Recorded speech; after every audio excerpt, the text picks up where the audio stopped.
Kapten apalah. Sudah kapten emosian. Gak pantas jadi kapten kok Ferrari. Kasih Asnawi. Tambah kartu merah. Nangislah kau. Sumpah guys, gue bingung banget mau gue panggil apa ini si Ferrari. Posisi kita lagi nyerang terus. Itu juga lagi posisi corner kick di area gawang lawan. Bisa-bisanya dia nggak bisa kontrol emosi, malah nyikut dada pemain Filipina. Kalau lu lihat tayangannya itu ya jelas emang Ferrari yang salah. Jadi nggak salah wasit kalau wasit kasih kartu merah buat Ferrari. Ini Ferrari ini globok, Ferrari. Kesel guys, kesel banget gua. Globok ini si Ferrari. Masa nggak bisa kontrol emosi? Posisi skor imbang, kita terus-terusan menyerang, masih kepancing emosi. Gimana kalau posisi skor ketinggalan? Globok lu Ferrari, globok. Kok bisa dapat kartu merah, dapat hukuman penalti. Gila, auto sempurna pertandingan ini, tahu nggak? Kalian mau nyalain siapa? Mau nyalain wasit? Mau nyalain Ferrari? Mau nyalain rekan kakak karena selalu melakukan kesalahan?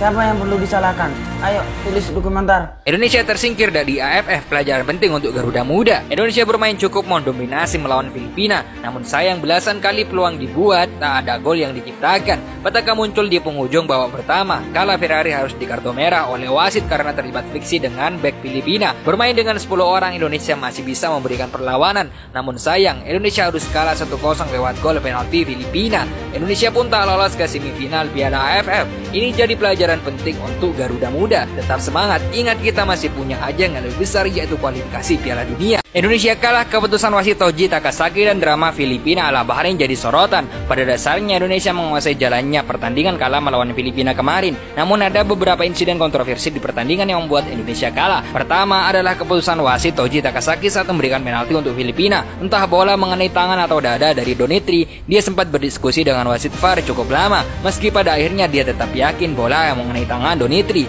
Kemudian ada drama guling-guling dari pemain Filipina yang membuat intensitas pertandingan di babak kedua menurun. Meski gagal lolos AFF 2024 dan peringkat rang FIFA turun ke 130, ST sebut dapat pelajaran yang berharga. Pelatih timnas Indonesia, Shin Tae-yong, menilai bahwa timnya, yang mayoritas diisi pemain muda, mendapatkan banyak pelajaran berharga selama berkompetisi di Piala AFF 2024. Meski harus mengakui kegagalan melaju ke fase gugur, menghadapi lawan yang lebih senior dari segi pengalaman dan materi pemain membawa sisi positif bagi perkembangan tim. Pengalaman ini juga menjadi bekal penting bagi Cahya Supriyadi dan rekan-rekannya untuk menghadapi kualifikasi Piala Asia U23 2026 serta SEA Games 2025 di Thailand. Skuad ini memang akan bermain di Piala Asia U23 tahun depan dan SEA Games. Jadi, kita tidak perlu khawatir. Bermain melawan tim-tim senior di Piala AFF 2024 menjadi pembelajaran berharga, ujar Shin Tae-yong dalam konferensi pers usai kekalahan dari Filipina. Coach ada evaluasi berarti nanti? Pasti dievaluasi, orang Coach Nova dievaluasi, Coach Indra dievaluasi. Selain tahun depan ada SEA Games, ternyata tadi saya cek-cek untuk kualifikasi AFC U23 juga tahun depan ternyata. Karena memang ya kita mesti coba regenerasi gitu. Saya nggak bisa bicara per game, evaluasi semua, nggak mau salah-salahan, karena kesuksesan itu kan karena programnya bagus, pelatihnya bagus, pemainnya bagus. Coach ada evaluasi berarti nanti? Pasti dievaluasi, orang Coach Nova dievaluasi, Coach Indra dievaluasi. Di kontraknya ada kok, semua pelatih wajib dievaluasi. Iya, target kita semifinal. Walaupun dengan pemain muda, kan kita berharap dengan Myanmar menang, dengan Laos menang, dengan Filipina menang, kalau Vietnam ya mungkin ya masih. Di sini juga sebenarnya bisa tadi kan. Teman-teman media ngeliat bisa nggak deh? Bisa, cuman ya namanya bola kan drama. Nah, regenerasi lah, regenerasi. Kalau nggak kapan lagi mereka punya jam terbang? Gue rasa STI out aja deh, udah cukup. Gue rasa udah cukup STI menangan timnas di AFF. Jadi out aja di timnas AFF, nggak usah pegang AFF lagi. STI fokus aja ke Asia atau ke kualifikasi Piala Dunia. Karena kan di AFF juga tujuannya untuk memberikan kesempatan kepada pemain muda. Makanya biarkan coach muda yang coach usia muda seperti coach Indra atau coach Nova yang diberikan kesempatan untuk melatih timnas di Piala AFF. Supaya itu juga tidak menimbulkan polemik seperti ini. Karena kalau seperti ini kan ujung-ujungnya dia kena pressure lagi dari PSSI. Targetnya dia pun ngomong loh sebelum itu, kita bisa masuk final, kita maunya masuk final.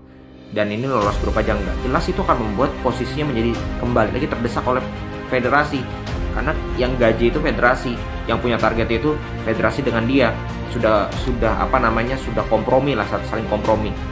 Artinya ya kalau federasi ntar amit-amit gitu, kita bisa apa? Kita kan nggak bisa apa-apa juga. Ya, kembali lagi memutuskan federasi. Nah ini yang repot.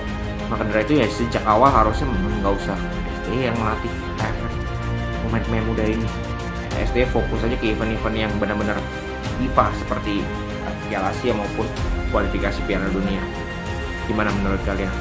Pada pertandingan di laga terakhir antara Indonesia versus Filipina, Indonesia harus angkat koper bersama Dik Malai yang sudah angkat koper terlebih dahulu. Kenapa? Karena Indonesia harus kalah setelah mendapatkan hukuman penalti, sehingga skornya menjadi 1-0. Indonesia berada di peringkat ketiga sehingga Indonesia gagal lolos ke semifinal dan Indonesia harus angkat koper di Piala AFF. Gila pertandingan ini, tau nggak? Benar-benar permainan Indonesia di luar dugaan, mulai dari Myanmar, saat lawan Laos, saat lawan Vietnam, dan sekarang saat lawan Filipina. Nggak ada bedanya. Kesalahannya apa? Pertama, salah passing. Wah, itu passing tuh kayak udah penyakitnya timnas Indonesia di AFF ini, tau nggak? Kedua, ya bisa dibilang egois. Gimana? Udah tahu kan kualitas pemain timnas Indonesia tanpa pemain diaspora, tanpa pemain naturalisasi? Di mana tuh Bung Toel? Gimana ini permintaan Bung Toel ini? Gimana menurut kalian? Tulis di komentar. Dihujat yo. Merah. Langsung karena nyikut kan.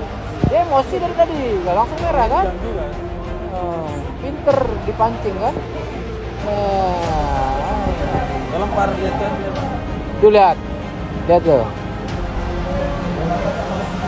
Menang. Filipina ke semifinal, Indonesia pulang kampung. Padahal Indonesia hanya butuh hasil seri untuk lolos ke semifinal. Ferrari padahal lo nih seorang kapten ya, bisa-bisanya nyikut pemain. Itu layak kartu merah itu. Padahal udah tahu ini pertandingan yang krusial gitu ya. Padahal di babak pertama kita tuh menciptakan banyak peluang gitu ya. Passing udah lumayan gitu kan. Jarak antar pemain juga gak terlalu jauh. Gak usah ngomongin babak kedua lah ya. Babak kedua kita udah 10 orang gitu ya. Udah jelek banget itu mainnya. Gak apa-apa kita gak lolos guys ya. Emang dari awal AFF ini dimulai, Indonesia tidak layak ada di semifinal.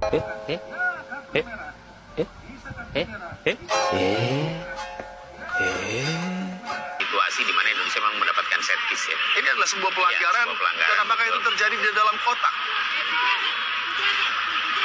Memang bola belum dilontarkan ya, dari tendangan bebas masih bola mati, tapi tentunya ini patut juga diperiksa kah atau VR akan coba memberikan masukan possible penalty check. Kita lihat ini tidak perlu.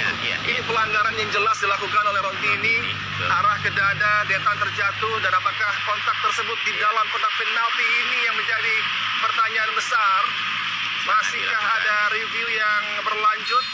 Tidak sepertinya. Jangan bebas.